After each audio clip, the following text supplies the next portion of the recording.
Meus queridos, a paz do Senhor. Eu sou o diácono Claudio Machado e esta é mais uma das nossas pequenas reflexões com base na leitura diária da revista Lições Bíblicas da CPAD, neste segundo trimestre de 2022, lição dos adultos, que está tratando sobre o Sermão do Monte. Sermão do Monte que vem quebrando paradigmas. Sermão do Monte que vem tirando a ideia que existe de focar no que é exterior, de focar no que é bens financeiros, porque é comum hoje nós amarmos as coisas e usarmos as pessoas. Isto é comum. E o Sermão do Monte vem fazer o contrário, vem dizer que o que é externo não vale nada. O que é importante é o que é interno. Ele vem dizer que se os teus olhos olharem e os teus olhos forem bons, todo o teu corpo terá luz. Ele vem dizer que se o teu coração desejar, você já pecou. O Sermão do Monte, ele é um divisor de águas. Jesus, quando iniciou seu ministério, a primeira coisa que ele fez, depois de ser batizado, foi subir para a Galileia, e lá na Galileia, reunido com aqueles que o seguiam, ele traz a ideia do reino de Deus, os princípios basilares do reino de Deus, e isso é muito importante. O tema do trimestre fala sobre os valores do reino de Deus. Durante os 3 meses, trataremos sobre os valores do reino de Deus. E o subtema fala da relevância do Sermão do Monte para a Igreja de Cristo. O Sermão do Monte é relevante para a Igreja de Cristo por algum motivo. E nós estamos vendo esses motivos dia a dia, semana a semana. Já estamos diante da lição de número 8. Se você tem curiosidade, veja aí os vídeos anteriores, pois falamos sobre o Sermão do Monte e o caráter do reino de Deus, o sal da terra e luz do mundo, Jesus, o discípulo e a lei, resguardando-se de sentimentos ruins, o casamento é para sempre, expressando palavras honestas e, domingo passado, não retribua pelos padrões humanos. Passamos uma semana comentando sobre isso aqui. Para o próximo domingo nós temos sendo verdadeiros. Esta eu acho que está sendo a abordagem mais difícil do trimestre, nesta semana, porque em algumas situações que nós estamos vendo, percebemos que não temos sido verdadeiros. Nós temos agido como os hipócritas, como os mentirosos, como todos deste mundo. Aí Jesus também disse, que diferença faz? Que vantagem tem se vocês agem iguais ao povo do mundo? Então, vamos ler o texto, que hoje, terça-feira, está em Efésios capítulo 4, versículo 25. Nós já comentamos Efésios 4 e 25 em outra temática, mas voltamos mais uma vez a comentar sobre Efésios 4 e 25. Faremos leitura na Bíblia do Culto, editada pela editora Betel, e que abarca a tradução Almeida Revista e Corrigida. Efésios capítulo 4, versículo 25. Antes de qualquer coisa, pondere aí que quando Paulo escreveu a carta aos Efésios, Paulo estava preso.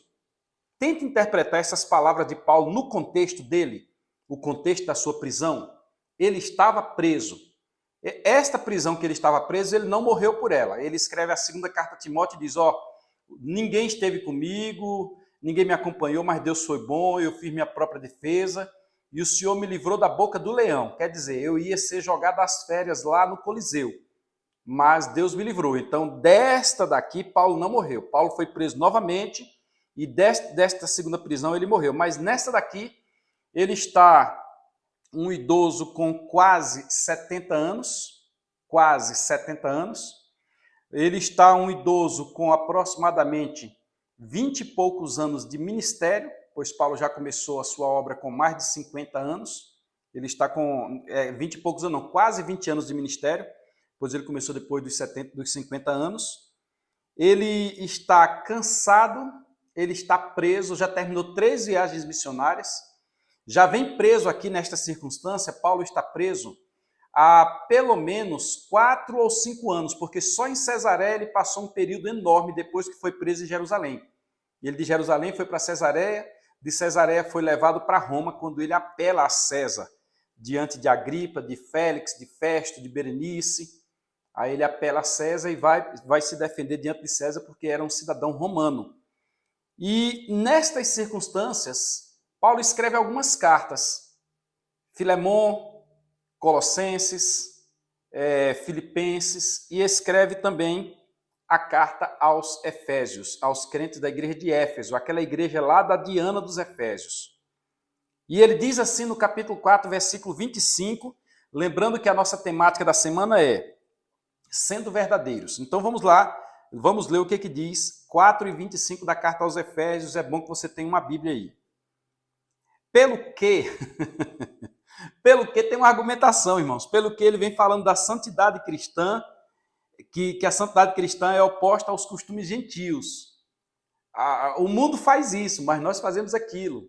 Não devemos fazer isso porque nós não somos do mundo.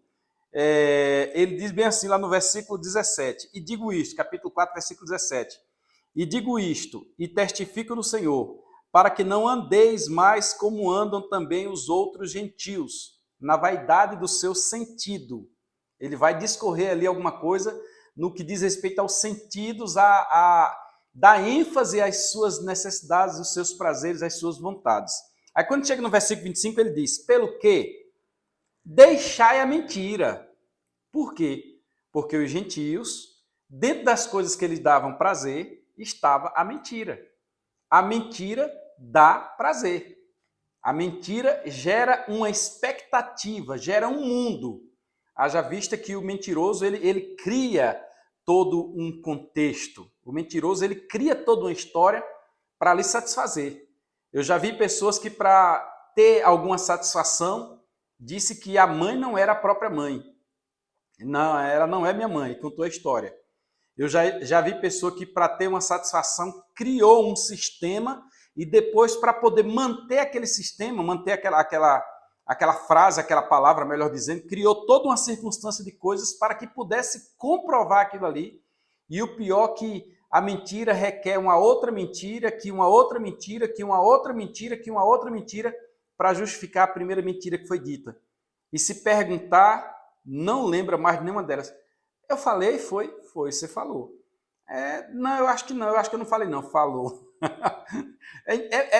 Isso aí requer que a gente estude até sociologia, não só psicologia, mas a sociologia do caso, porque trata das constantes sociais. Existe pessoa que não vive sem mentir. Certa vez, conversando com alguém disse, não, mas uma mentirinha para se defender não faz mal, não. E a gente lê na Bíblia Sagrada quando diz que o diabo é o pai da mentira. Uma pessoa chegou para outra e disse, fulana do céu, tu para de mentir. Quando teu esposo descobrir, tu vai te complicar. Por quê? Porque a mentira traz consequências nefastas. Em Jeremias 1 e 12, nós já comentamos aqui, Deus chama Jeremias e diz, o que é que você está vendo, Jeremias? O profeta. Aí Jeremias diz, eu estou vendo uma amendoeira. Aí o Senhor disse, muito bem, porque eu velo em cumprir a minha palavra. Deus quer que cada um de nós seja verdadeiro. Vamos ler o que Paulo escreveu aqui. Pelo que deixai a mentira e falai a verdade, cada um com o seu próximo. Quem é o próximo? Pode ser o esposo. Quem é o próximo? Pode ser a esposa, pode ser o filho, pode ser o pai, pode ser o pastor, pode ser o obreiro, pode ser o membro, pode ser o patrão. Eu recordo de uma vez, numa reunião na igreja, quando uma pessoa soltou uma conversa, aí um membro da igreja chamou aquela pessoa, chamou um obreiro como testemunho e chamou o pastor também. Aí na hora o pastor disse, não, ela não disse isso não disse não. Aí beleza, a situação parou por ali. Quando a pessoa saiu, eu não queria te falar não, mas ela disse sim. Eu digo, mentira, por quê? O porquê da mentira? Qual é a situação? Bonito foi outro dia nós estarmos numa reunião de obreiros e alguém dizer, olha, quero ouvir aqui o testemunho de alguém que nunca vi com mentira. Por quê? Nós precisamos ser tidos como pessoas verdadeiras. Porque sendo verdadeiros, na hora que nós formos falar, nossas palavras terão sentido. Mas se nós formos mentirosos, tudo que nós dissermos, alguém vai colocar em dúvida, por mais que seja verdade. Aí o texto continua, porque somos membros uns dos outros. Está vendo essa mão? É membro desta outra mão, é membro do corpo e estão juntos no mesmo sentido, no mesmo propósito. Isto quer dizer que para onde o meu pé me levar, consequentemente a minha mão vai. Para onde o meu pé me levar, consequentemente os meus ouvidos e os meus olhos também irão. A igreja de Cristo tem o destino do céu. A igreja de Cristo tem o destino do encontro com ele nos ares, tem o tribunal de Cristo, vai passar por um arrebatamento, por uma ressurreição, por uma transformação, arrebatamento, encontro com Cristo, tribunal de Cristo, bodas do Cordeiro. A igreja de Cristo vai reinar com Cristo no milênio. Logo, não tem condição de um corpo ir e pedaços ficarem para trás, porque nós somos membros uns dos outros. Então, nós não precisamos mentir um ao outro, porque quem mente, a Bíblia nos deixa claro que como a mentira, como o diabo é pai da mentira, nós só podemos, pelo silogismo, entender que quem mente não é filho de Deus, porque Deus odeia a mentira. O mentiroso, ele cria muito problema para si e para os outros. Tem gente que, às vezes, para se satisfazer, para receber algum benefício, ele estraga alguma coisa. Uma vez uma pessoa quebrou uma balança, uma balancinha de pesar. Aí, quando alguém chegou e disse, você não faz noção. Você acredita que essa balança estourou sozinha? Não precisa nada disso. Nós precisamos falar a verdade. Uma vez eu aprontei um negócio na escola, na cidade de Delmiro Gouveia. Eu tinha, na época, 10 anos. E tentei esconder aquela situação. Um garoto me deu um murro aqui, criou uma bolha de sangue. Eu estou deitado lá de noite tentando esconder. E minha mãe foi me embrulhar. Quando minha mãe foi me embrulhar, viu aquela mancha preta em mim. Aí minha mãe pensou que era uma barata, alguma coisa, passou a mão, não saiu. Quando ela percebeu, olhou direitinho, aí, certo. Contou para meu pai. De manhã cedo, meu pai, a gente só tomava café da manhã todo mundo junto. Meu pai, minha mãe, meus irmãos, eu. Aí eu fiquei por último e meu pai, Machado, ele me chamava de Machado. Machado, e eu enrolei de Machado. Aí ele disse, venha tomar café, escova os dentes e venha. Aí todo mundo parou e eu cheguei ali, meio virando o rosto, meio tampando assim. Aí ele disse, tira a mão. Aí eu tirei a mão. Quando eu tirei a mão, ele disse, que foi isso? Aí eu comecei a conversar para lá, para cá, contar uma história. Ele, vou lhe perguntar uma vez e quero a sua resposta. Se você falar a verdade, não vai te acontecer absolutamente nada. Agora, se você mentir, a surra que eu vou te dar, você vai lembrar para o resto da vida. Eu não precisei ganhar aquela surra porque eu falei a verdade. Meu pai disse, eu vou lá. Meu pai foi na escola, lá no bairro Bom Sossego, em Delmiro Gouveia, procurou as professoras, procurou todo mundo e a história chegou do jeito que eu contei. Graças a Deus. Até hoje, meu pai já partiu para a glória, aquela surra que eu merecia, eu não levei porque eu falei a verdade.